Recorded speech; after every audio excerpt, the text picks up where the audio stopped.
In this video, I'm gonna teach you how to play GTA 4 online. It's a very easy process, so make sure to follow along. In this video, I'm gonna give you easy to follow instructions on how to set up GTA 4 and how to use the multiplayer tools. So, GTA 4 used to have multiplayer, but the servers are old, and nowadays, if you want to play online, you have to use an additional tool developed by the community. You can find it under gtaconnected.com. As you can see, Grand Theft Auto Connected is a custom scriptable multiplayer modification for multiple Grand Theft Auto games. So in short, this is going to allow you to connect to multiplayer servers on GTA 4. It also includes San Andreas, Vice City, and GTA 3. So all that you have to do is go over to Downloads and download the Grand Theft Auto Connected launcher.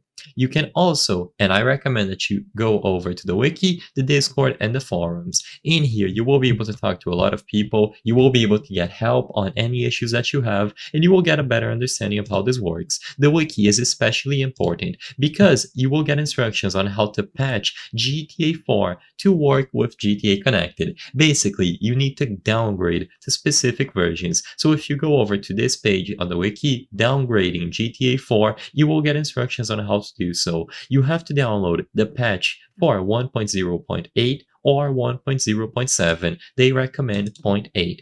So download this, extract it somewhere, and you will be able to access a folder called Retail. You just have to use this folder and drag it inside of your GTA 4 installation, and then you will be able to downgrade. So just follow the instructions here. Once you have the downgraded version of the game, just open GTA Connected. The first thing that you have to do is switch over to GTA 4 from the drop-down menu. There will be a list of games and you just have to make sure that you chose the appropriate one.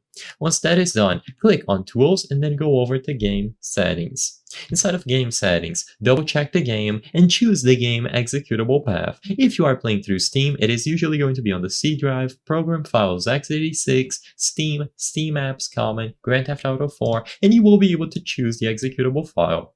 Once that is done, you are basically good to go. Set up a name on the launcher settings and then choose from any of the available servers on the list that you see. I hope I was able to help you on how to play GTA 4 online. If this video helped you, please be sure to leave a like and subscribe for more very easy tips. Thank you for watching.